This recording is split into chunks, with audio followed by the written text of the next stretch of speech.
that kind of popped in my head during that whole Netflix skyscraper live. Okay, if you don't know what this is, there's a dude named Alex Honnold who's like a climber. He's a specialty climber. He does free solo, does all that stuff like that, all this free climbing, and he climbed Taipei 101, tall skyscraper, right?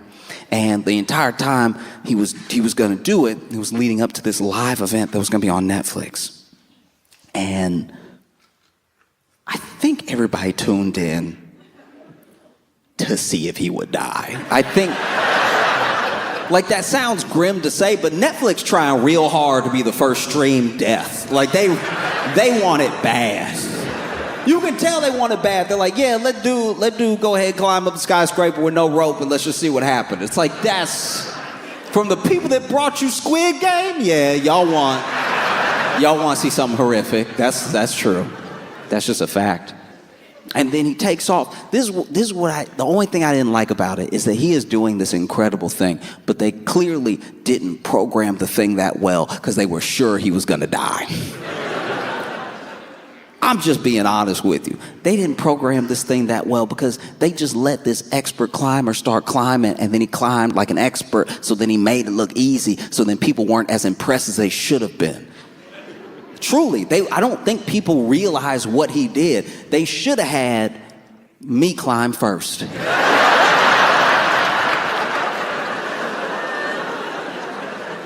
They should have had me, and I don't even have to get to the top. I just got to clear like a floor.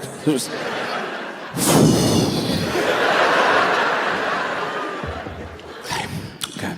All right. Okay.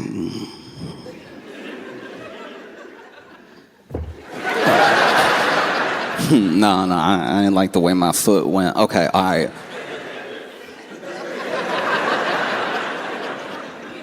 And then just let a regular person who doesn't climb try to ascend. Because then you'll see how difficult the thing is, because this dude is over here making it look easy. He's making it look like cake. You know, just over here. And he's so nimble. And he's got so much strength. He has so much strength. They had that dude do a muscle up in a cutaway. So what they did do, they had a little bit of footage that they pre-taped that they played during some of the live climbs. So they would cut to that once in a while. I personally think they should have had more, but who knows? I guess they thought he'd fall the first 10 minutes or something like that. But anyway, they did this cutaway, and they looked at his training. And for his training, he did a muscle up. If you don't know what a muscle up is, you clearly never been to a park with people who have been to jail. Because, oh, they know how to do a muscle up. Muscle up is something you either get real good at because you practice calisthenics and have a really clean diet and are dedicated to your health and nutrition, or you've just been to prison. Because a muscle up is where you do a pull-up so hard that you pull yourself over the bar and then you're above the bar. It's very hard to not look like a superhero when you do it. And he did a muscle up like it was nothing. He didn't even break a sweat. He was still talking the entire time. He was like, yeah, so I start the day with some of these. And I was like, oh. What type of felony movements are you doing?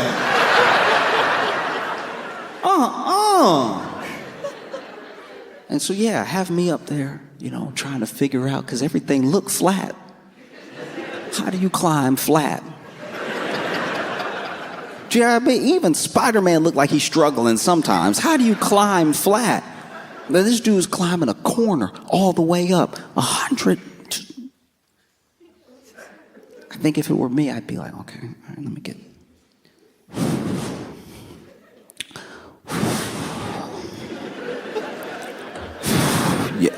Y'all want to pray one more time before we... Because the way this dude did it, he literally just put his foot up and then jumped up and then was gone. It was wildly impressive. But you wouldn't know it because they didn't have a regular person give them.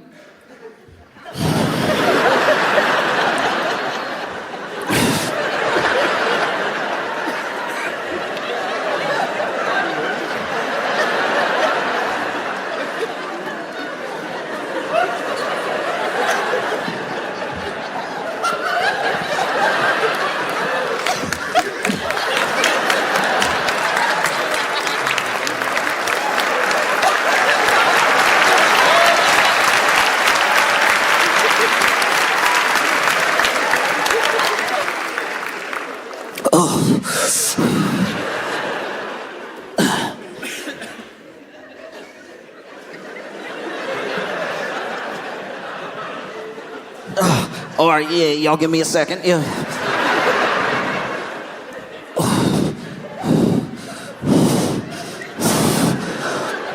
Oh. Okay. They got 100 of these. Okay. I'm gonna get, if I can just get my foot.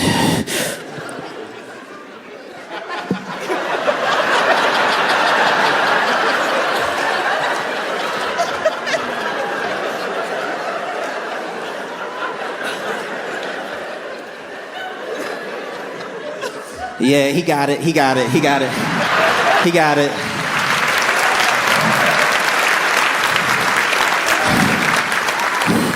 No, he got it. I'm good. Because then the way he did it was so fast. And everybody was over here like, he could fall. He could do that. They said it way too many times for my liking. They were like, now he's really high up.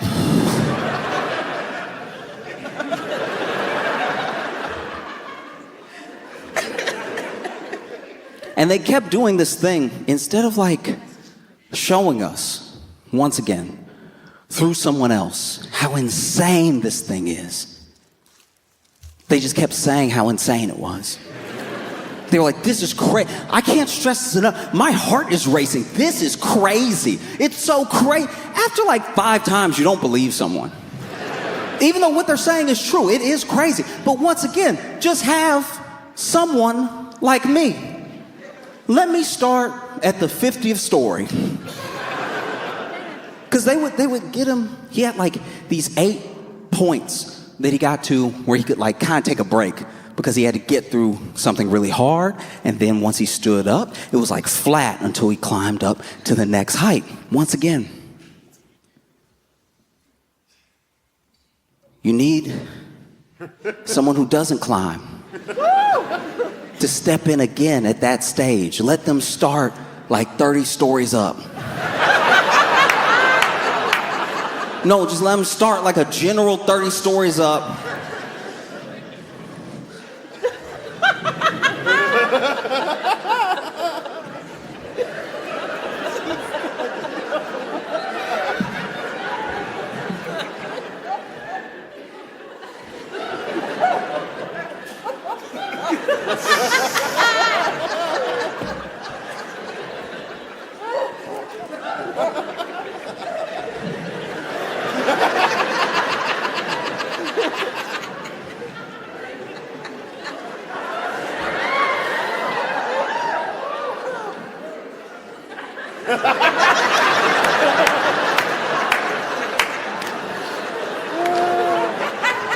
Because it was windy.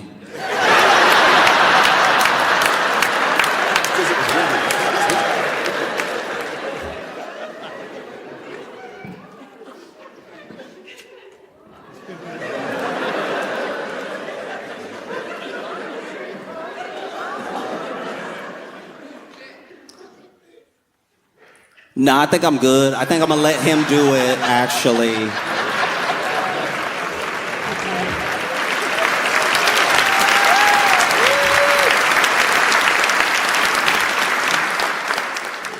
Yeah, because this dude, he also didn't play up how hard it was for him, so then he was acting like it was so easy that it just seemed super easy. So after a while you're watching, you're like, all right, y'all gonna make him do it upside down or something? Like, it was way too easy. He would come over the system because they had a feed. They had him mic'd and they had a feed. And he'd be in the middle of a climb. He'd actually be going backwards. He'd have his hand out, letting his legs hang because he needed to swing the leg up for the next move. And the whole time, instead of being like, whoa!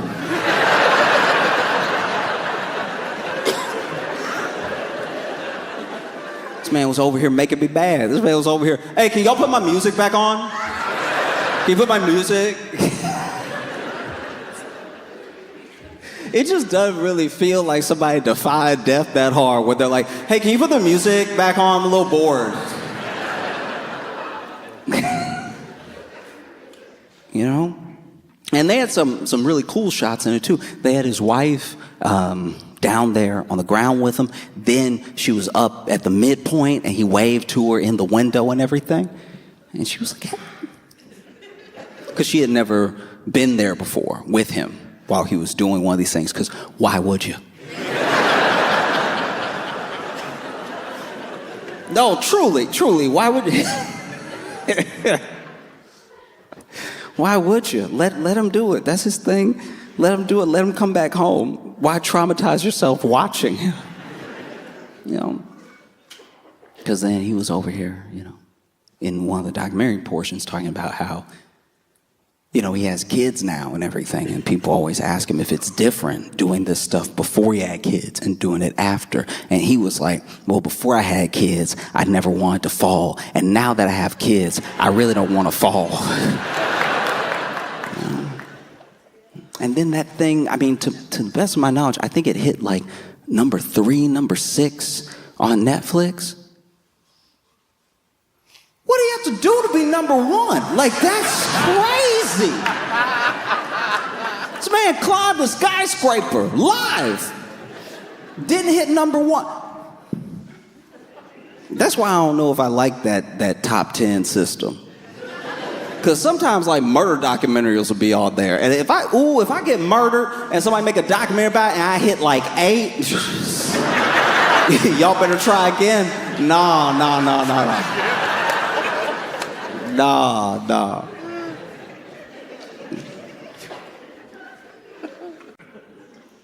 Speaking of things that won't hit number 1.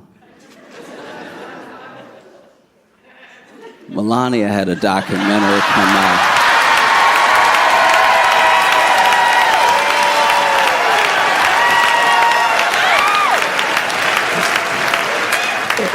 Man, Melania had a documentary come out.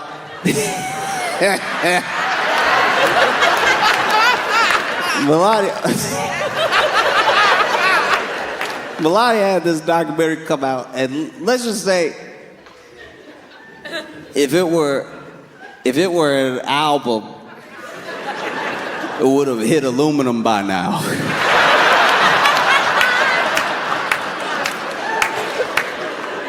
Man, this thing is crazy. Apparently, this is like one of the most expensive licensing agreements of all time or something like that. Or maybe they bought it. I don't know what they did. Whatever it was like millions and millions of dollars. It's like $40 million for the documentary and then like $35 million to market it.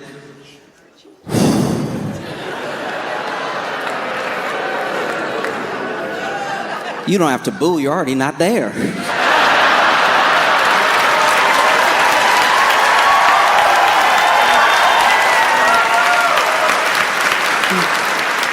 The movie Melania is out. It's a documentary about Melania. And you would think, oh, a documentary about Melania. That's got to be fascinating, right? She must know so much. She's been standing in the room for all of it.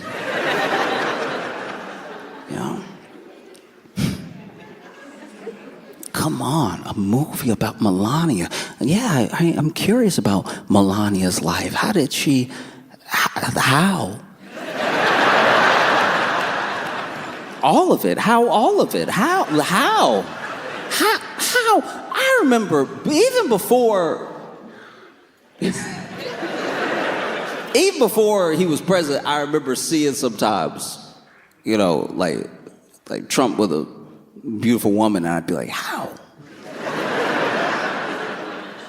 I mean, the answer's money, but there's a part of you that's like, all right, plenty of people have money. Like,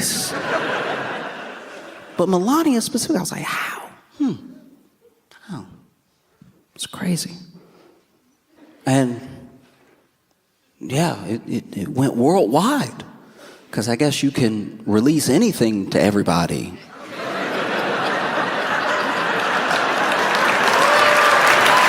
No, it went worldwide. The whole thing is really crazy because the documentary I thought was going to be about her life, which I was like, all right, some people might want to see that to know how.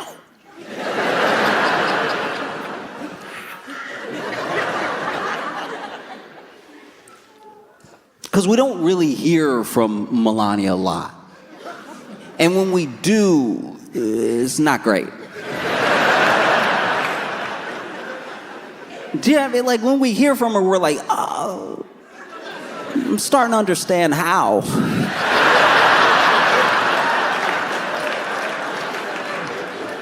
You know? Because we do this thing that, there's so many problems in the world. It's not like I'm harping on this one as the biggest. But we do a thing where we don't really like give women enough agency in their choices, and sometimes we infantilize them, and whenever they're dating or married to a jerk, we always assume they must have been tricked or duped or whatever. And it's like, and this is going to be a hard thing to hear. I understand.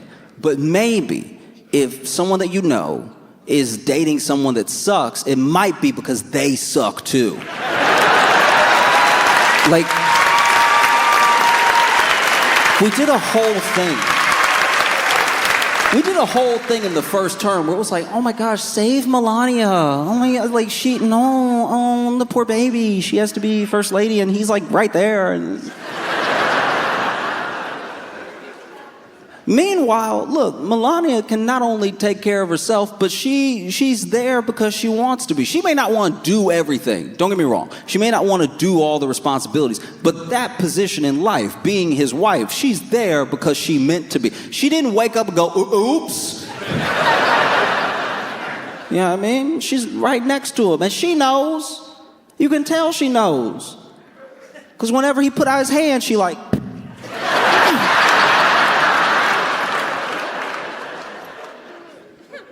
Millions of dollars. Millions and millions and millions of dollars. It's crazy. Directed by Brett Ratner.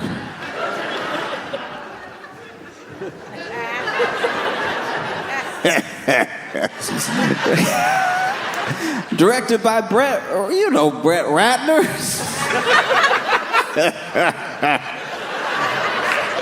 No, Brett Ratner. You remember him.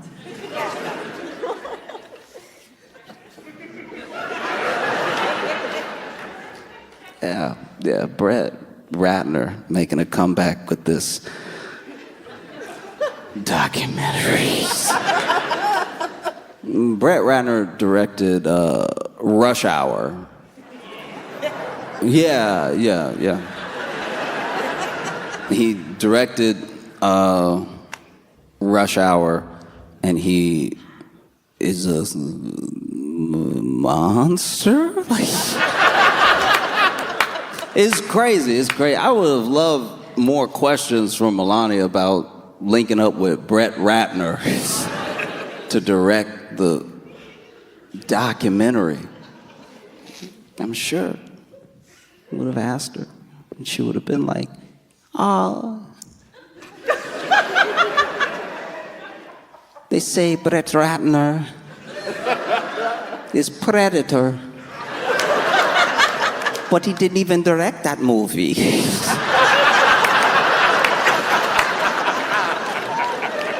So few people are watching it that when I even just tried to look up the reviews, you can't even trust the reviews because the reviews are like half people who didn't watch it making fun of people not watching it, and then the other half are people who seemingly have been paid through a Craigslist ad to leave a review that is positive about the movie, but they haven't watched it. So they are alluding to things in the movie that I'm sure don't happen because I don't even think they know who Melania is. See what I mean? Like, there was a review I saw, 5 stars, and it was like, I love the fantasy of how it plays out. I especially love Angelina Jolie. And I was like, that is Maleficent. That is crazy that you didn't have the reading comprehension.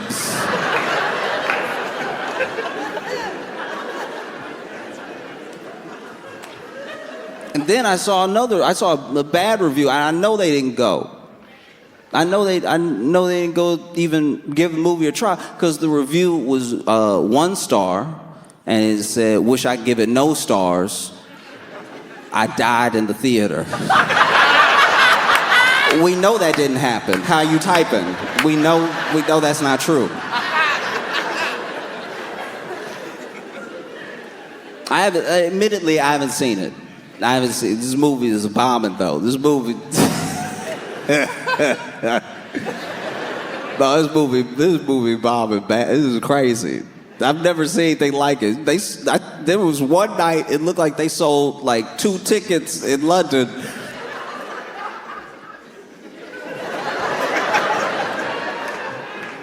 And not to the same showing. It was 1 ticket for 2 different showings. And this is what you gotta understand about if you're not selling at least a couple in the back of a whole theater for a whole screening, and everybody knows the movie's bad, and you're still not even selling. There were plenty of places all over Europe and in the US that were having no sales for the movie at all, for any showing, right? And that means that even the people who go to the movie theater to do heroin picked another movie. That is crazy. You knew you were about to get privacy. It was about to be dark. Nobody was going to be talking. And you were still like, no. That's going to mess up my high.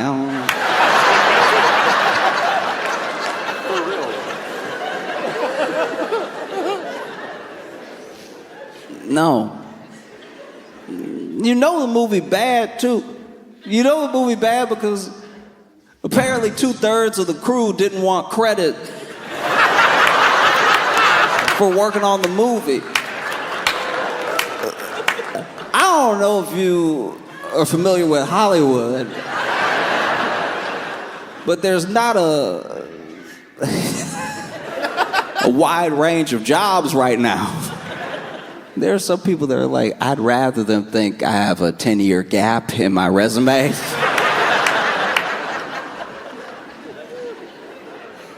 They give you credit just for work, like you just did it, so then they give you credit. You did your job, and then they're like, that was done by this person, so we're gonna put this person in the credits. It takes effort. It takes effort to hit up the editor and be like, hey, can you hit backspace on my name?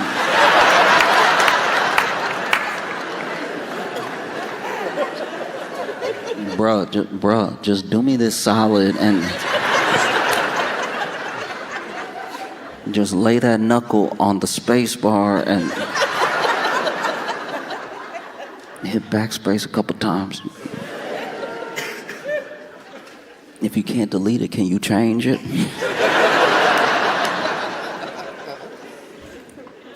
Two-thirds, this is most people. Two-thirds.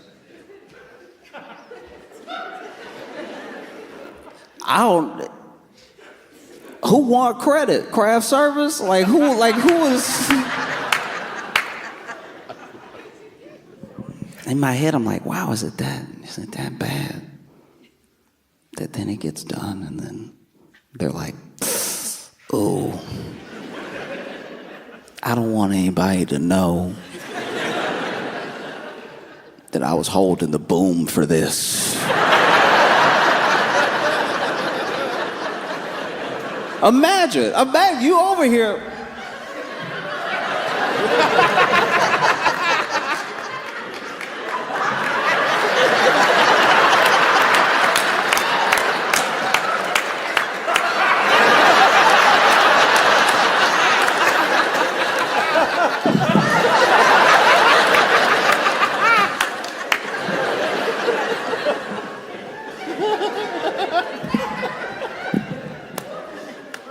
It was crazy.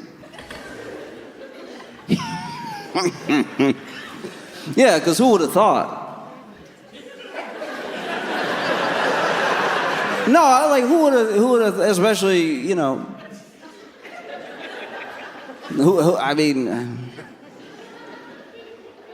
must really not understand your target audience. Trying to tell the story of a woman who's an immigrant.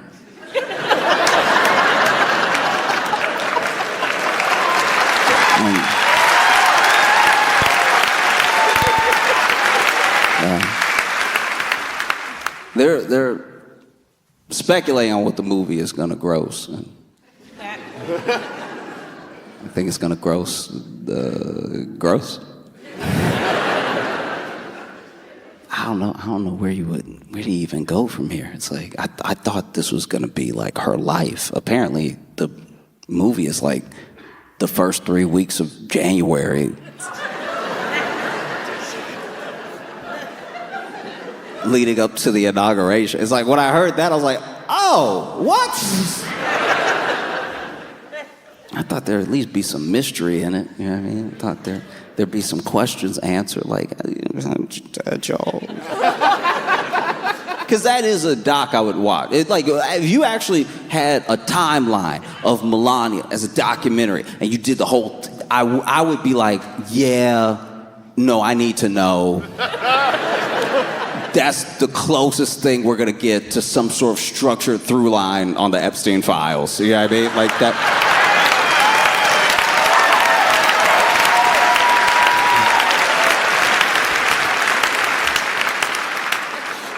Even if it's crowded, it'll be long, you know. No, it just blows my mind. I don't know. We're in a fragmented place now where it feels like maybe a sort of like monocultural moment as far as films go is beyond us. Who knows? Because we haven't really had a breakout event that got lots of people excited in a way that almost meant a sort of frenzy since like Barbie and Oppenheimer came out. That was like the last time that people were like, we're gonna go to the movie all day, we're gonna double up, I'm gonna wear pink and watch a movie about bombs.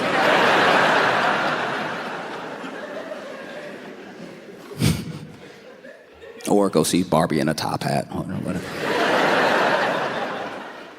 Yeah, and it's crazy to think, because when you see things like the Netflix top 10, and you see what these, at least is what Netflix says, are the most popular things in the US, most popular things in the world, and you see where these numbers lay out as far as titles, it tells you a lot about what we collectively would like to see, because it's what we seem to be picking across cultures. And there's still things that are like baffling to me about it. Like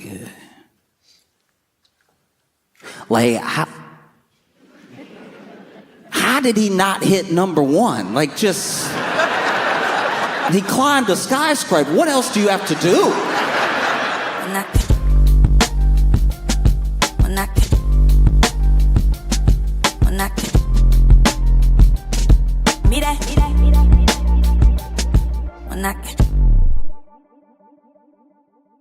I've lived in New York a little over 10 years now. And it's been incredible, but a lot. It has. It truly, like when I first moved here, I didn't have an apartment ready. I used my job to transfer to move here, but then I needed a place to stay. And I found an apartment with some friends, but the lease wasn't gonna start until long after I got here, so I had to sublet. And so I had to figure out a sublet in Chicago before I ever got here, which means I had to schedule and pay for a sublet on faith.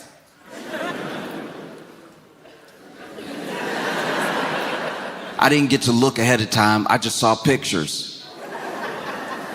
Pictures of wherever that was.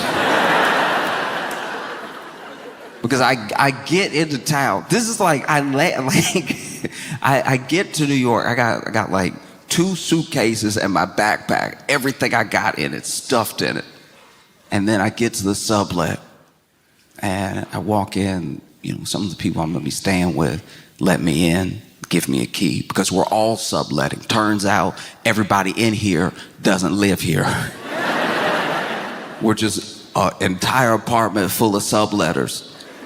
And then they showed me to my room, and I walk through the kitchen, and I get ready to walk to the next room, and the guy showing me around is like, stop. stop, that's my room. What? This is your room.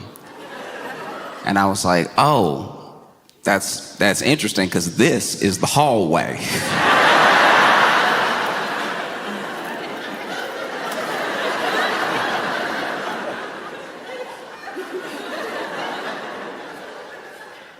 And he was like, no, it's not a hallway. No, this a railroad apartment. And I was like, sir, I'm from Louisiana. I'm from Louisiana. We have railroad houses. I understand the setup. And this is not a railroad apartment because it has quite a lot of corners. A lot of twists and turns to get to other rooms. This is not a railway apartment. This is a hallway. And then he's like, yeah, but I mean, this is the setup. Like, I'm already in this room, and then other guys in the other room, and then other guys in the other room, so that really it's you. Now, I didn't know what to do. I had already paid the money, and I didn't have, because the person I paid the money to wasn't there. So then I'm like, it's either stay here or come up with a little bit of money to get like a hotel room or something. It just didn't make sense. So I was like, okay, I guess I live in the hallway. And so I set my stuff down, and they were like, oh yeah, I know that there was a bed in the picture.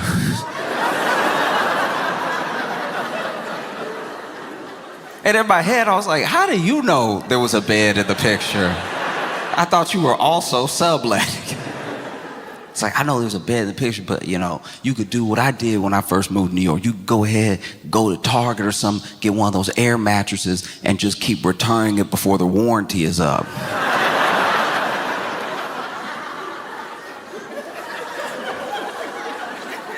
And immediately I took a step back. I was like, sir, you scam air mattresses? I don't feel safe here at all. He's like, yeah, and if you return it every 2 weeks, you can keep it brand new.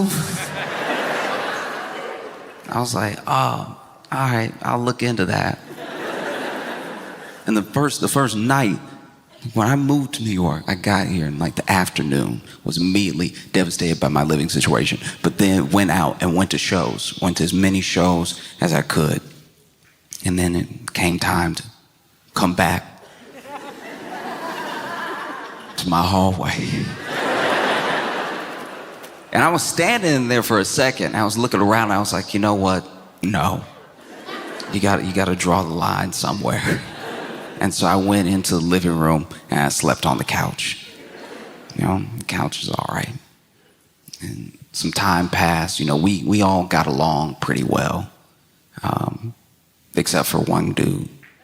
There was one dude that kept eating my food and trying to blame a dog that did not exist in this apartment.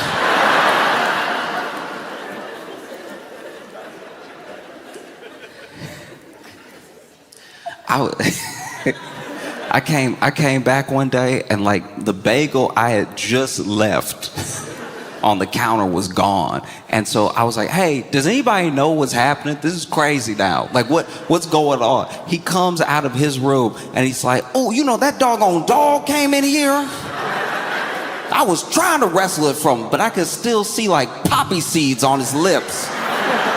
It's like, did you wrestle it with your mouth? And then after like 3 weeks, they tried to hold an intervention with me. Yeah, with me. The person not pretending there's a dog in the apartment.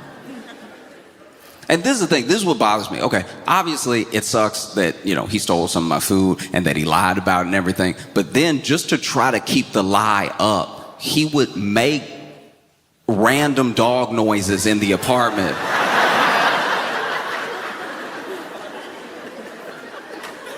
Which only gives you more explaining to do. He'd be in the apartment, in the living room, I'd be in my hallway. I'd hear him. And then obviously I come into the living room to see what type of dog keeps eating my bagels. And it would just be him. Sitting there like, he just ran out. No, they sat me down to have an intervention with me, and they were like, you've been making everybody uncomfortable. Because you've been sleeping on the couch this entire time, and the couch is really more of a communal space. I was like, oh, I'm sorry, y'all.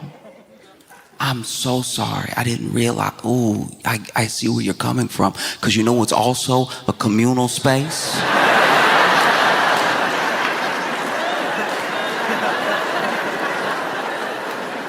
The hallway I live in.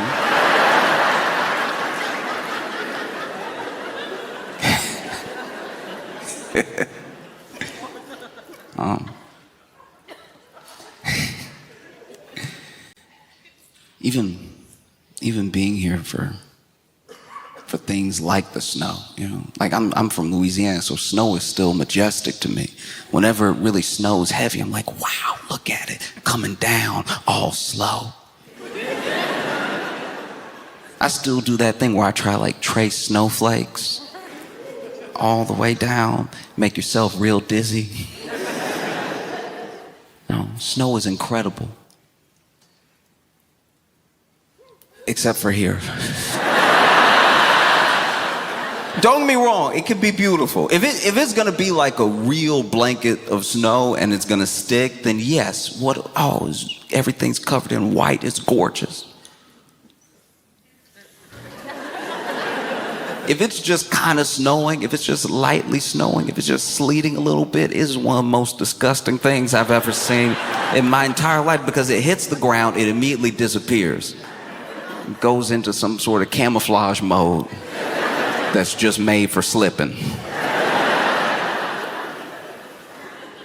It'll cake up a little bit, but then it gets all black and gray and brown, and then it starts like getting holes in it. Looks like a monster that's coming to eat you. You gotta have your wits about you at all times. You walking in this slippery, sleety snow.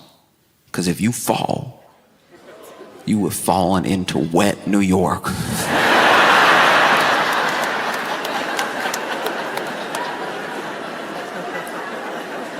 Nothing will make you want to die faster than having wet New York on your back. And everybody know you got wet New York on your back, because even when you get up, look, I hope you can get up. I pray you can get up. Because once you fall, watching you get up would be like a deleted scene from Home Alone, because the ground doesn't make it easy and no one helps you. Nobody helps you. Everybody will go, ooh. Nobody gets close. Nobody throws a hand out because they don't want you to bring them down, because that's exactly what you'll do. I tried to help somebody once. It was tiny. This tiny man. Taking these itty bitty steps. You knew he didn't want to fall, because you knew he might as well have been 200 feet in the air the way he was looking at this.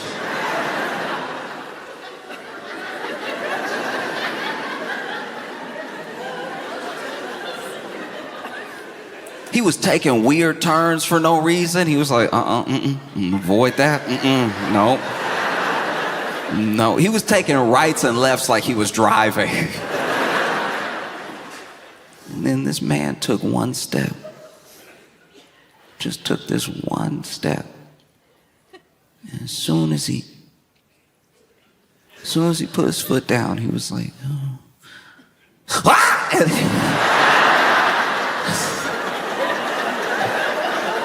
The amount of backwards he flew was unfair for how light the step was. I'm not a physicist, but I imagine that if you're gonna slip If you go slip like a Looney Tune, you should have been running. Like the way... The fact that this man took such a small step and then he looked up in the clouds, facing the clouds, and then landed. And this man landed, and we didn't even go, ooh, we went, because we were sure he was gone.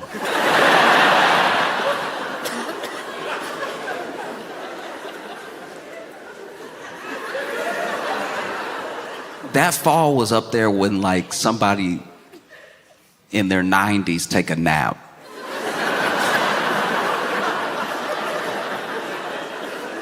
Because the way he was rested, we were like, because you land on your back, you need to gather yourself. You can't just get up right away. You gotta make sure your soul's still in your body. This man hit the ground. Was just staring up at the sky. I was like pretty close to him. A couple other people were pretty close to him. And we were all looking over like...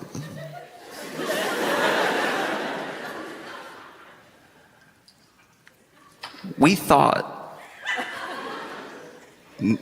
The others, no one said anything, but I could tell for like 6 seconds, we all thought he passed with his eyes open.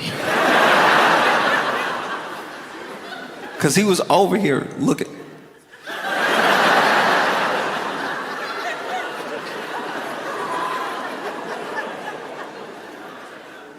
Then after a little while, this man blinked. And we were like, oh, thank goodness. I don't think my day could have handled a body.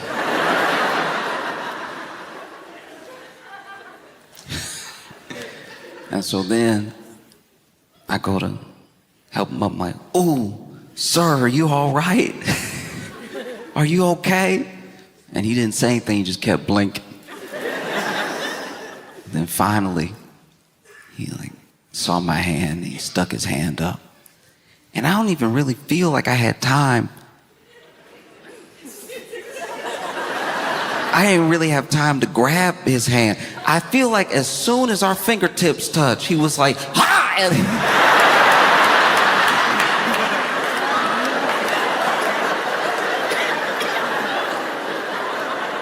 You know how you gotta be careful when you're trying to, when somebody's drowning and you're trying to save them, sometimes they could fight so hard that they drown you.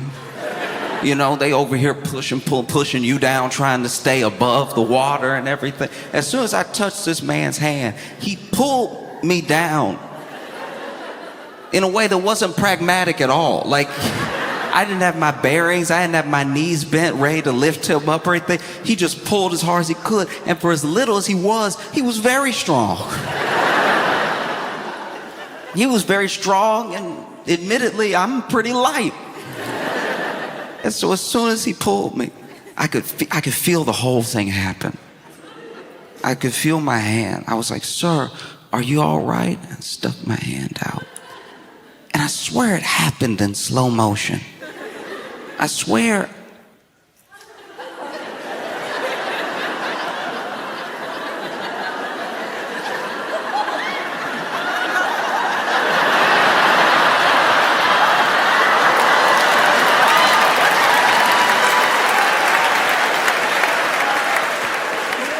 The way I tried to scream no before my face touched the ground. Face first. This man pulled me so hard, I hit the ground like I fell out of the sky. And now we both there, laying there, drowning. Everybody saw what happened to me. Everybody else backed up. Everybody was like, ooh, ooh, ooh, ooh, ooh. And now I'm over here fighting to get up. I swear I know how to do push-ups. But there's something about how slippery the ground is in New York, where even when you think you're doing a perfect push-up, you end up just whoop, whoop, whoop. finally, he and I, as a team, used each other to get up. It wasn't easy, and it took forever. I remember because we were both at least like, okay, if we get back to back, we should at least be able to sit up. I remember sitting on the ground and then turned to him like, you ready?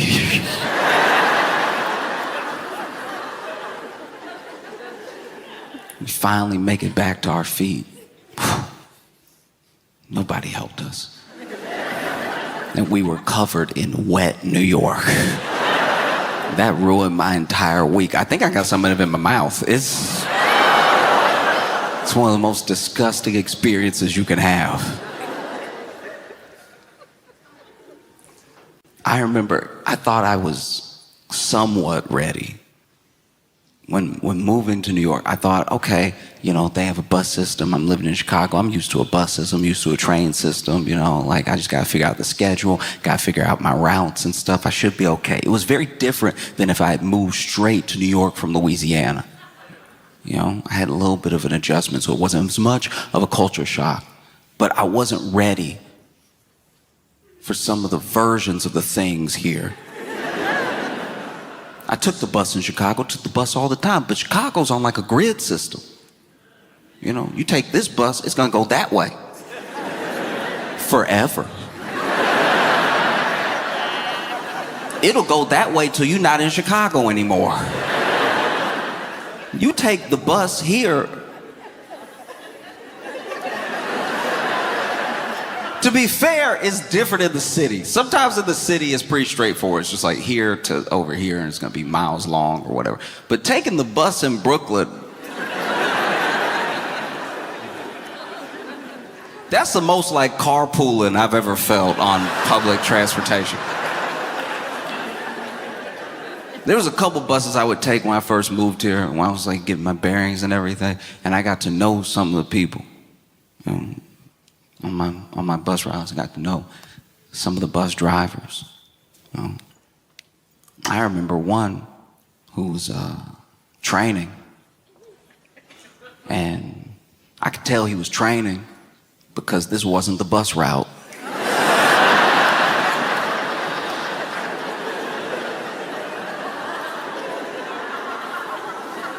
I try not to be that person. I really, like, genuinely, I try not to be a know-it-all because, look, I don't know everything, and there are plenty of times where I think I know something and then I end up looking stupid. But I do go home every day. One thing I do every day is go home, and so I'm used to the general look of on the way home. And this bus is on my way home, but this bus is not going towards my home at all. I'm seeing new restaurants. I'm seeing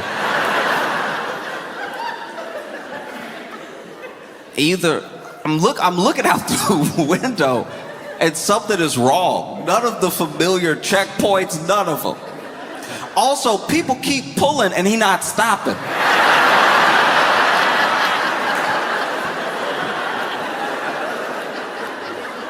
We on the bus, everybody kidnapped. Everybody. I'm looking out the window, I'm not seeing anything I'm used to seeing. I'm like, either gentrification is moving at lightning speed,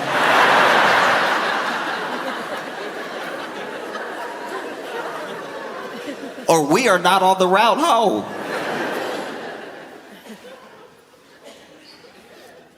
And finally, somebody said something. Somebody said something. Somebody was like,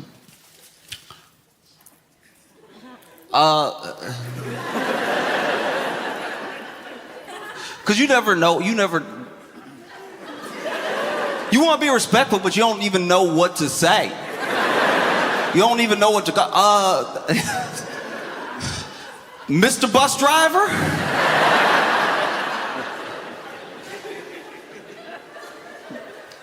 Mr. Bus Driver,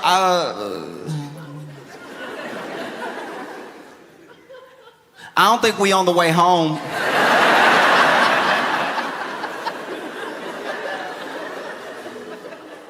Didn't respond right away. Kept trying.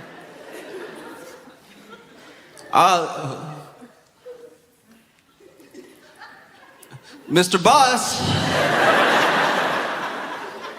I don't think this is the right way. I take it every day, and I don't think we're going the right way, and we also haven't seen any of the stops. Because what I tell you, we are not seeing bus stops. We're not on a different route by accident. There's no way to get off. And then this man over here,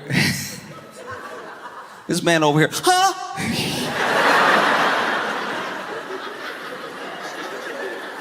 And I'll tell you one thing that genuinely makes me very angry. It actually really bothers me, is when somebody thinks that the only thing to do when they don't know what to do, the thing that shows strength, the manliest thing to do is just double down. That you could convince me against reality. Like, there's something manly about pretending not to be wrong even when you're wrong. You know? And I'm sitting here on the bus, and this man is over here, huh? You could hear from the panic in his voice, he knew.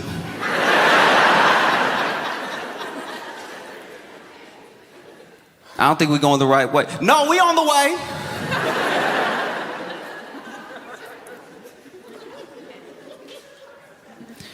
Well, just in case, maybe you'll let one of us put you back on the right way with some Google Maps.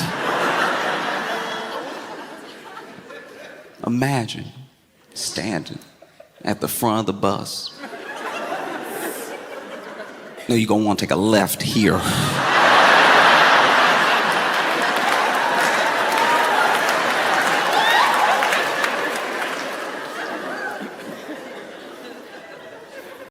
I love taking the bus though, because I do enjoy bus drama. You always catch people, because on the bus, nobody's on the bus for that long, so all the drama that you overhear or all the drama that you witness is like the middle of the story. It's always like a small little pocket. I was taking the same bus for months and got to know one of the bus drivers, and there was this one day I get on the bus, 2 stops later, this woman gets on the bus, arm in arm with this man, walks right up to the bus driver, puts the Metro card in. This is back when they had Metro cards. Put the Metro card in, take it back, looks at him and goes, "Hello, Harold."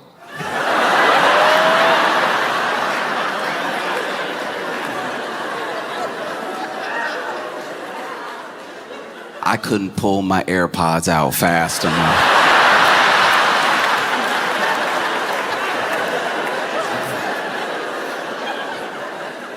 Because Harold looking shook. This is origin story stuff.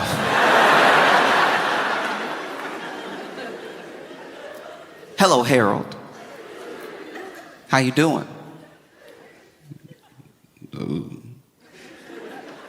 "I'm good." Saying, "I want you to meet my new man.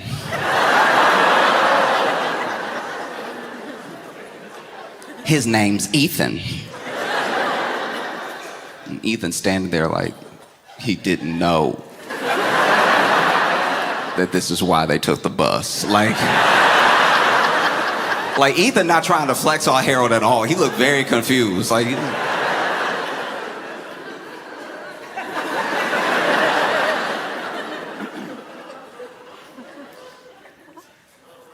and then she takes a little turn, start walking down towards the seats. It's like, right after she says, "This is my new man, Ethan," she's like,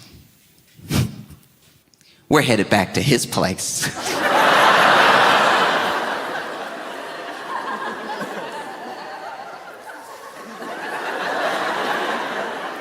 Look, Look, listen to me. I understand that, like, as men, we haven't been great, you know, throughout history and stuff. But it is diabolical. It is clear and present evil to make your ex-boyfriend drive you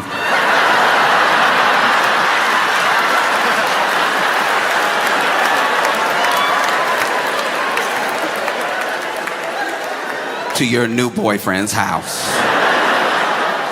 That's crazy. It all happened so fast. She got off the bus. Hello, Harold. This is Ethan. We're going back to his place. He's an engineer.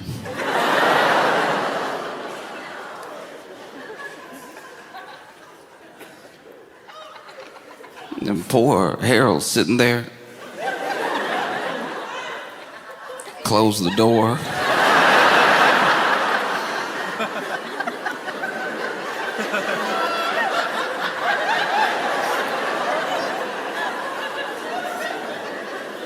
And you could tell he needed a second. He didn't hit the gas right away.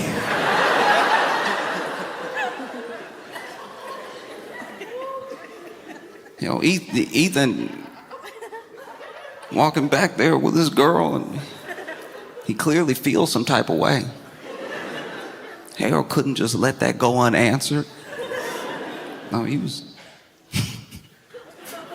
about to drive them for his job back to Ethan's place. And he'd know where it was because they hit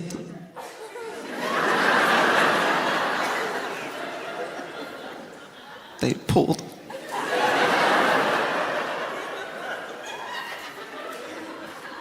Harold's sitting there and he rubbed his forehead real quick and then he turned, he was like, I don't know what kind of engineer he is taking the bus.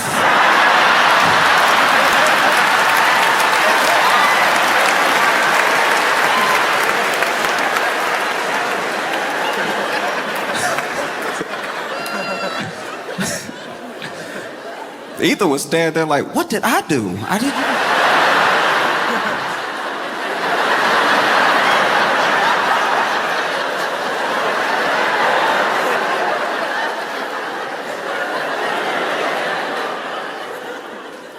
When I moved to New York, there was a lot that I didn't know. Like, I didn't know, okay? I had no idea that when you went to the bodega, that there would be a cat.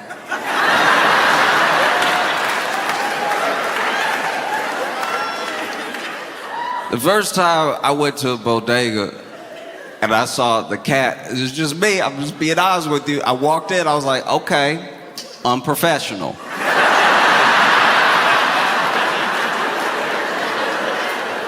Professional, we all got our pets, we all love our pets, but this is a place of business.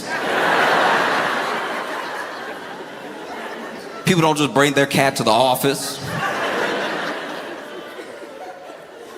Had no idea that the bodega cat was there for a reason.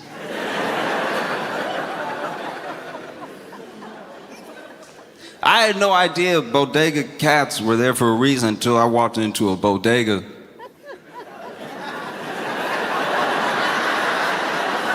that didn't have a cat.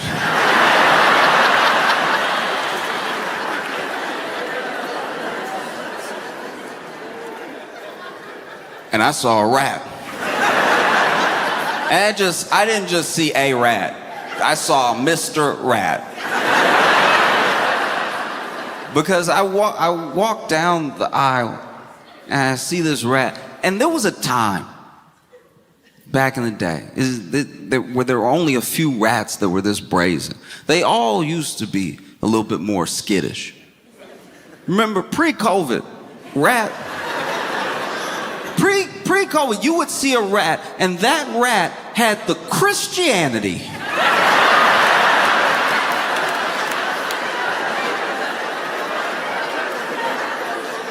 to run when it saw you see it. There used to be only a few brave rats, and now post-COVID, they're all pretty laid back. This was years ago when I moved here, but I saw this rat, and living in Chicago, even living in Louisiana, you expect when you see a mouse or a rat and you make your presence known, they're like, oh, gotta get out of here. No.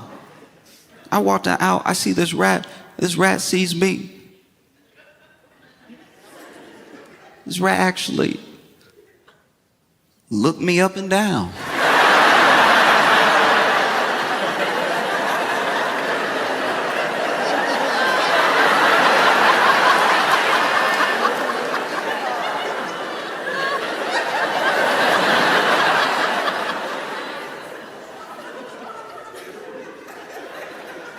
And that's why I was like, oh, the cat.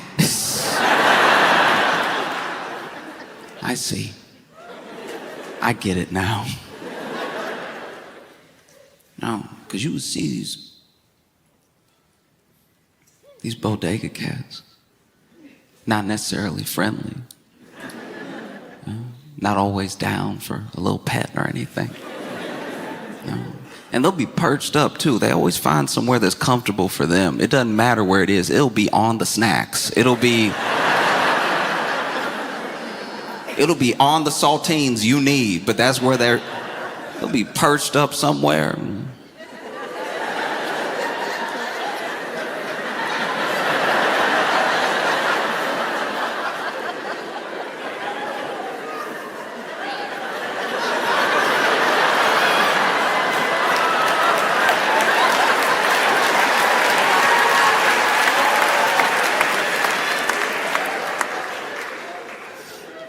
They don't even meow right. First time I heard a bodega cat meow, it was over here. Had that little like quiet yawn. Went to open his mouth. I'm expecting to hear a little purr. Something sweet, you know? So, you know what I mean? Something subtle. Not at all. This bodega cat was over here.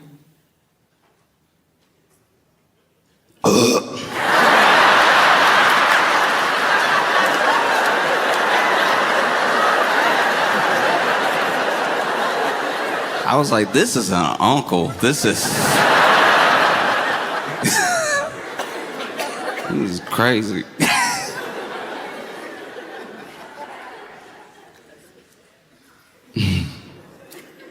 No, I saw this bodega cat out there, perched up. And I turned the corner, and I saw a mouse. And I was like, in the same place. The cat was here. Mouse was there. Cat wasn't moving. I was like, okay, unprofessional, all right?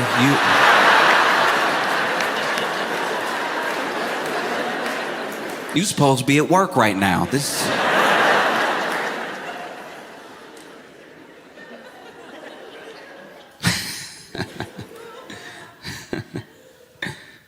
Oh.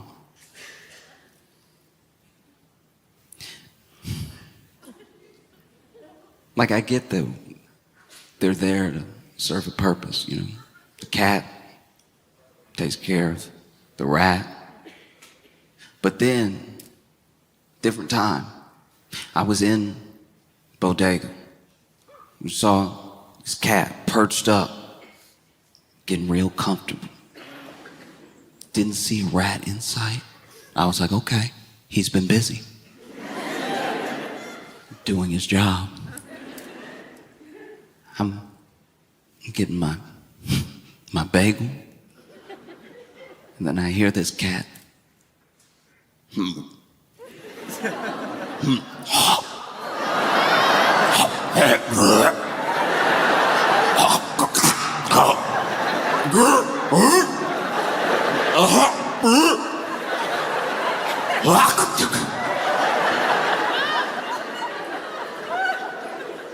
And then this cat coughed up a hairball. And I was standing there like, I think I prefer the rat. This is crazy. What happened just now? Was there a cat in him?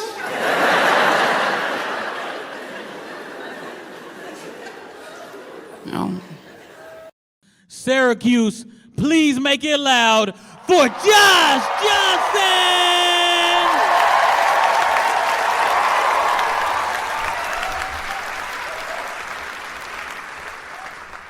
I look back on the time that I was in Chicago, like out on my own for the first time, just like learning about myself, learning about life, and like, I am begging. I don't like to beg, but I am begging, like all of us, especially like young men. You're a young man out on your own for the first time. There's some things I'm begging you. You got to. You have to. Invest in soaps.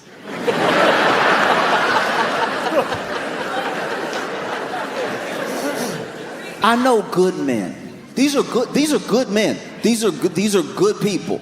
These are good young men. They're not gonna cheat, they're not that type of person, but they have some misconceptions about life, like one soap can do it all. It can, I am begging you. It can.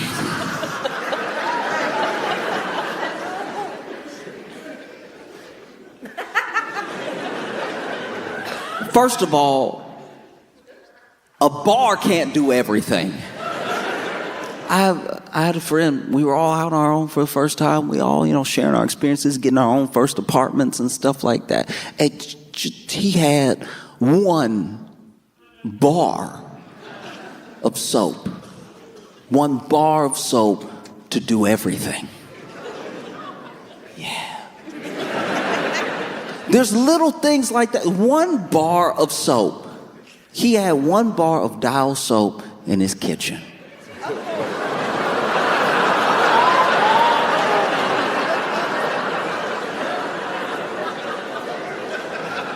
Looks like everyone here was raised right.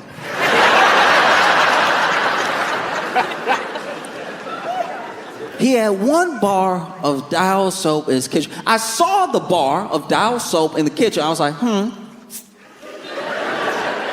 interesting, okay. And later on, we were hanging out for a while. I was at his place for hours, and eventually I had to go to the bathroom. I went to the bathroom, and then I went to wash my hands. But there was nothing. There was nothing. There wasn't a bar in the bathroom, and I checked the shower, I was checking, I didn't even see body wash. There was nothing at all. I just had wet hands. I was just wet.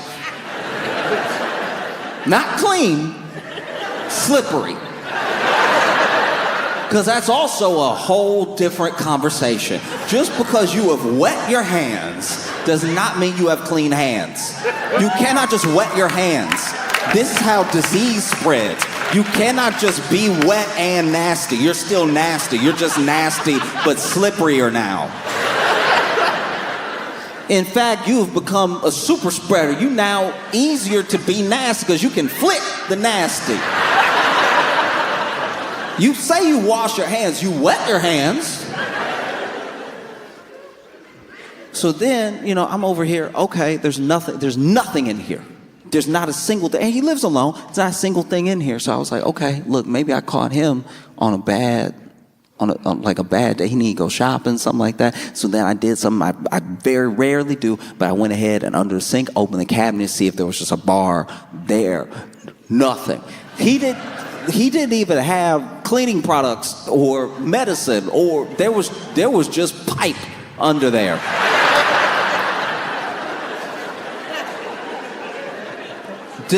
Nothing. There was nothing. And so then finally I got, ask him for some soap. So I get ready to leave The bathroom is hard. There's a doorknob. My hands are very wet, and so it took a while. Took an embarrassing. I was over here like.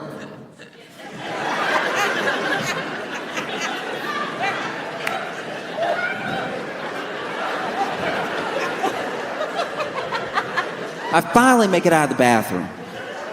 And I go up to him like, hey, there's no soap in your bathroom. And he's like, oh, my bad, soap's out here. And I said, what?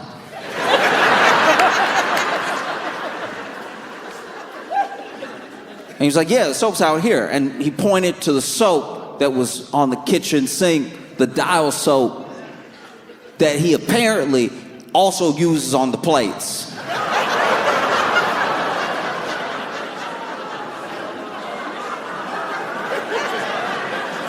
I don't know what's nastier now. Washing my hands with soap here, because this is the only bar soap I've ever seen that's got food on it.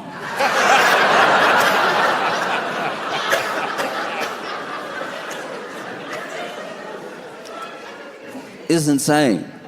Because look, I'm not knocking anybody. I know what it's like to be out on your own for the first time, and you, depending on where you grew up or how you were raised or what you had access to is going to depend on how you see a good portion of how to move about the world. So I'm not judging anybody. I'm just saying what things I think would be helpful.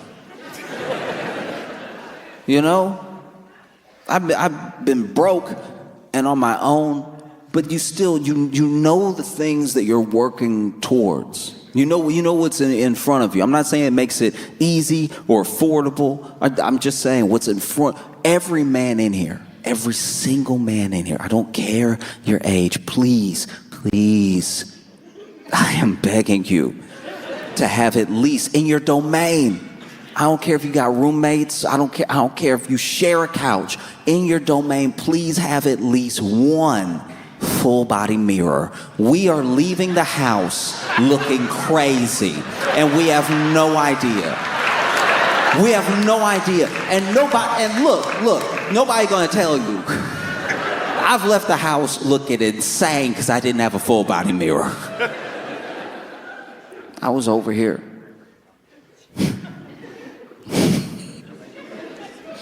I was over here. Fully missing a pocket. Missing one of my back pockets. And not missing as in it was like completely gone. I say missing because it had ripped. And it was hanging behind me like a jean tail. And I had no idea because I didn't have a full body mirror to give myself a twirl before I left. You know, because life is, you know, POV. Life's a first-person shooter. You don't know. You don't know unless you look around, unless you look in that mirror, what you really look like. Sometimes we think it looks dope. Sometimes we think it looks fly. And a full-body mirror would warn you. You know? I'm not knocking all fedoras. I'm simply saying that some people don't have fedora head shape, and it's not until they see themselves in a fedora that they go, oh, this is for somebody else. Because don't get me wrong, the people who fedoras are for make fedoras look very cool. The people who fedoras are not for make the people who fedoras are for take their fedoras off. You need a mirror. You have to have a mirror. Please don't guess.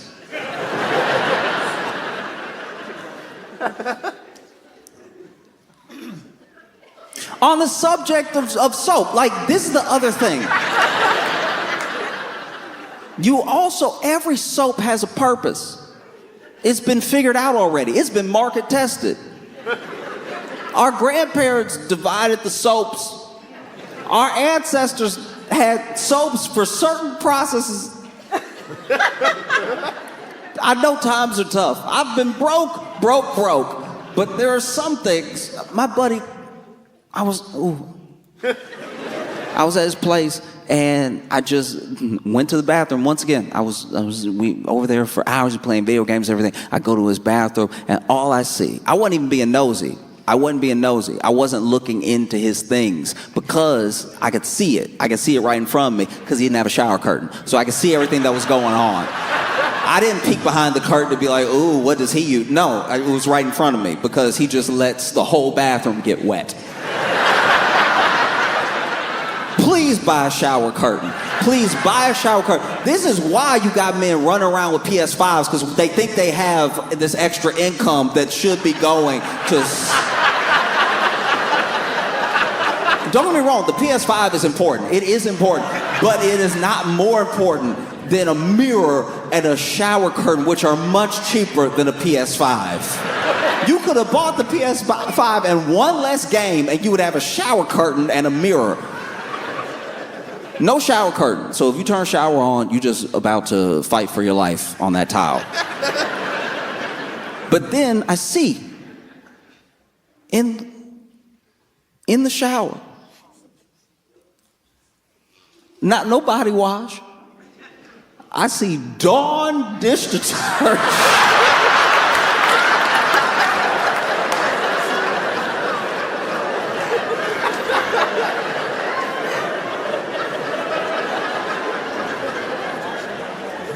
I'm not a confrontational person, but if you're my friend, I gotta say something. I came out the bathroom with the dish detergent. I was like, no, it can't stay in here. It can't. I walked up to him. I was like, you're not a bowl. Are you a man or are you a cup? What's wrong with you right now? You've been using this on your whole body.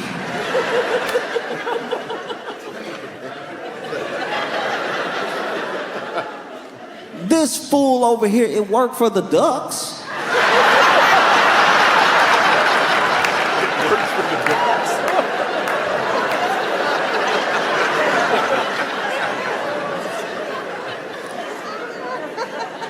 I know not. I know.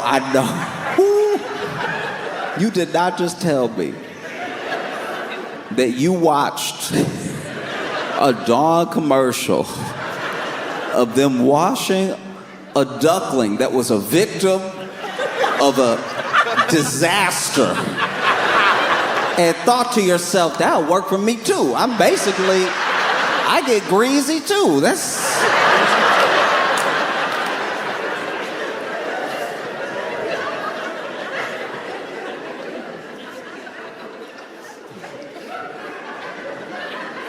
Washing his body. Do you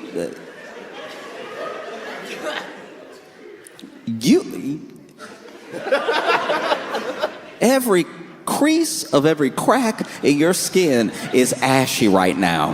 You have stripped every oil, probably some years from your skin. I think you might live a long life, but your skin won't. You gonna run out of skin one day. Be sitting there 89 years old, everybody like, why can I see through you, Dawn?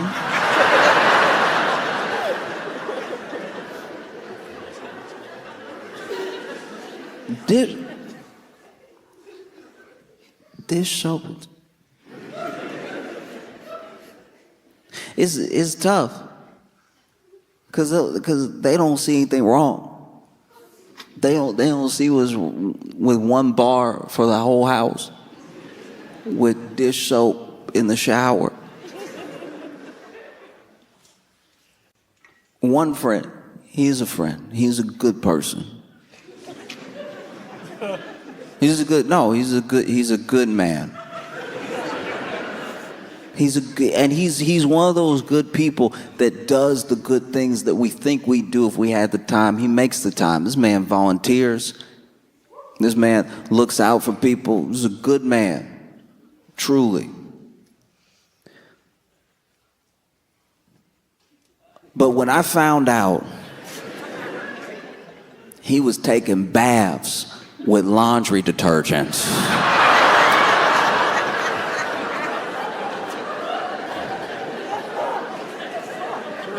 There are some decisions people make that make you wonder what other decisions they make. Like when I found out he was using laundry detergent because he liked how it bubbled up, I let it come out. I didn't mean for it to, but it just escaped. I was like, I don't want you voting. I don't want you voting at all.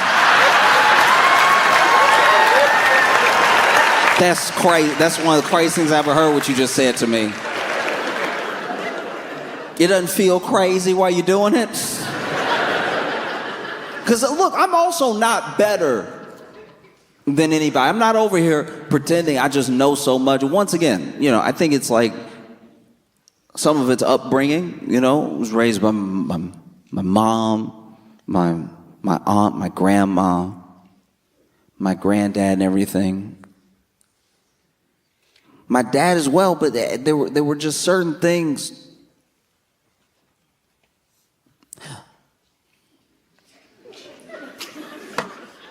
It's hard to admit.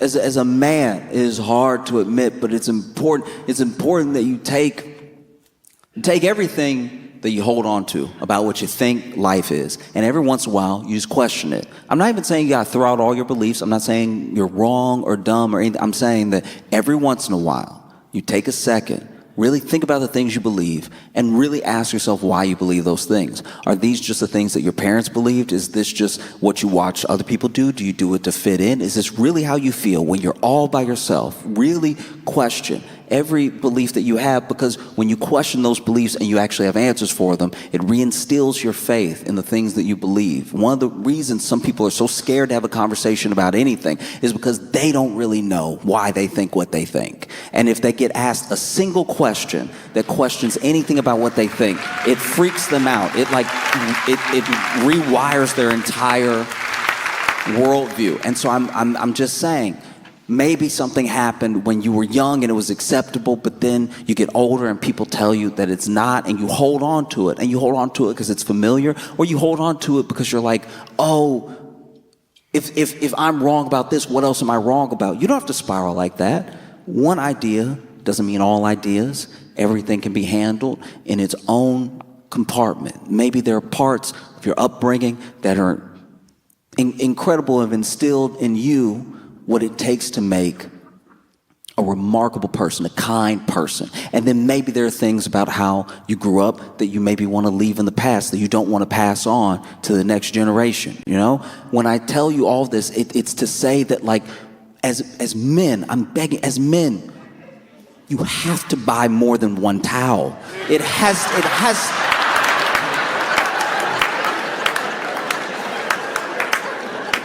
I know you live alone. I know, but the towel is never as clean as you think it is, and it can't be a towel for everything, because then some parts are not good for other parts.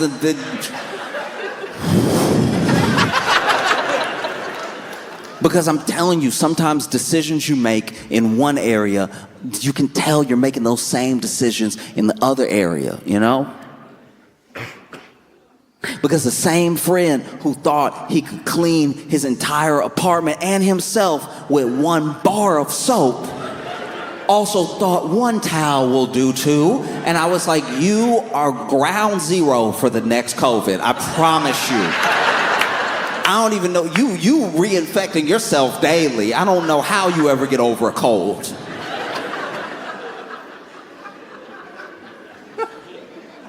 It can't dry you and the dishes. It can't dry you and the dishes. It cannot wash you and the dishes. You just have to, I'm just saying one more time. If we can get you to 2 towels, we have doubled the amount of towels in this home. And that's progress. Please. There are good men out there. When I tell you there are good men, living good lives, by the way. But then when you see their apartment, I get why she thinks you're gonna kill her. Because there's one towel. It's one towel. What if she stays? And now there is one towel. And your precious towel, your one towel, the towel that's supposed to keep this entire place dry and clean, is on the floor. What have you done? What have you done? Some of these things can be fixed. Do you know what I mean? Like, some of these things can be fixed. Sometimes, it sucks. I know it sucks. I know it hurts. I know it's bad. I get it. It is bad. It